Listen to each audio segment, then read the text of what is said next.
Have you ever wondered what our world will look like in the future?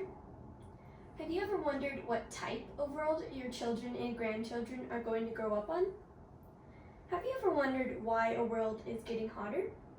My name is Chloe Farr, and today I'll be talking with you a bit about the effects of global warming. You might be asking yourself, what's global warming? Global warming, in short, is the world is getting hotter and humans are primarily responsible. But there's a bit more to it. There are these gases called greenhouse gases that are trapped in the Earth's atmosphere. This is bad because they trap heat in the Earth's surface. When we burn coal, natural gas, or oil for energy, or when we cut down forests that usually soak up greenhouse gases, we add too much carbon dioxide to the atmosphere, so the planet heats up. Have any of you noticed how our weather patterns just seem a bit off lately? Sometimes it's freezing cold, and others it's blazing hot. Recently, it had either been cold or rainy or really hot and humid. It wasn't like this years ago. I've done the research and found out that by 2030, if we haven't done anything to help solve global warming, we're going to have catastrophic warming on our planet. This means storms and natural disasters are going to get worse, which threatens our survival. Scientists have studied measurements of the weather over the past few years and have seen a drastic surge of hot weather. If we deny the fact that global warming is real and don't accept that it's our responsibility to change, research shows that we're going to regret it. I fear we're not going to take action in time and our world will never be the same. Now, you might be asking yourself, okay, Chloe, where is the evidence global warming is real? Where is the proof? The simplest way scientists have discovered global warming is real is by measuring the temperature of the Earth's surface.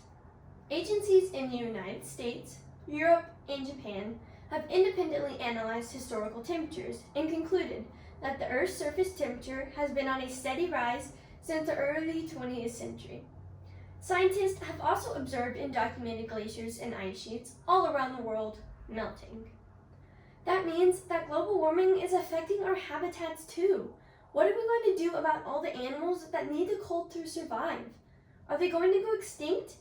These are all questions experts are talking about. There are so many reasons to believe humans are causing global warming. Scientist Dr. Aradhana Tripathi, a global warming climate change expert, has published research on how we are causing our Earth to warm. As I mentioned earlier, every time we burn fossil fuels, carbon dioxide levels rise and the Earth gets warmer. We're so dependent on fossil fuels and use them so often that we are going to eventually run out. What are we going to do then? When we cut down trees at a higher rate than we can replace them, we're eliminating ways to help solve global warming naturally. Trees and plants play a vital role in keeping the carbon dioxide levels down. Climate scientist Dr. Tripathi states that greenhouse gases have been on the rise since the Industrial Revolution. Carbon dioxide has risen by 45%. Through some relatively straightforward chemistry and physics, scientists can trace most of this increase back to human activities, like burning oil, gas, and coal. There's no denying global warming has taken a toll on our planet. Of course it's brought warmer temperatures. The hot days are more frequent and there are fewer colder days. And the hot days have become even hotter. There's also been an increase in heavier storms and floods. The world's atmosphere can hold more moisture as it gets warmer, so the overall number of heavier storms has increased since the mid-20th century. Hotter weather can be good for crops. It lengthens growing season and more carbon dioxide for greater photosynthesis, and hotter weather can be bad for crops. Excess heat can damage plants.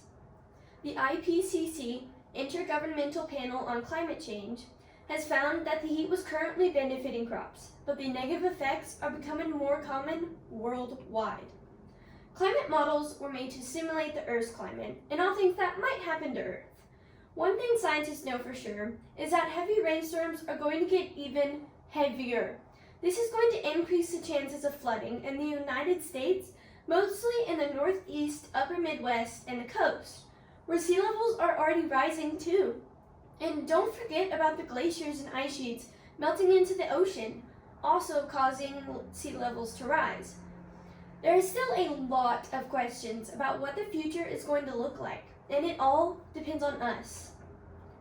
If we were to stop global warming, the world's nations would need to cut their greenhouse gas emissions by a lot, and even that wouldn't stop it all the way.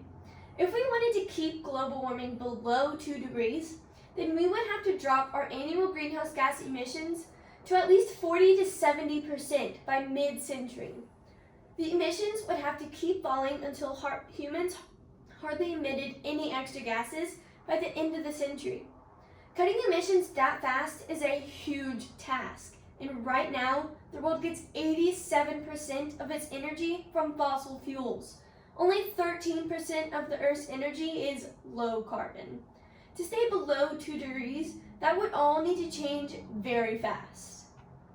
By 2050, the IPCC notes the world would need to triple or even quadruple the share of clean energy. We would also have to get much more efficient at using energy in our homes, buildings, and cars.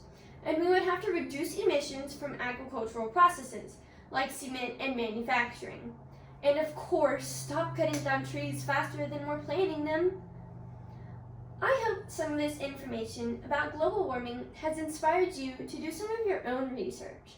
Take a few minutes and Google global warming and Dr. Aradhana Chapati and see for yourself what this global warming climate change expert, along with many other scientists and researchers, have to say about the negative impact we're having on our world, and more importantly, what we can do to start reversing the effects. Let me end with a quote by Francois Hollande. We have a single mission: to protect and hand on the planet to the next generation.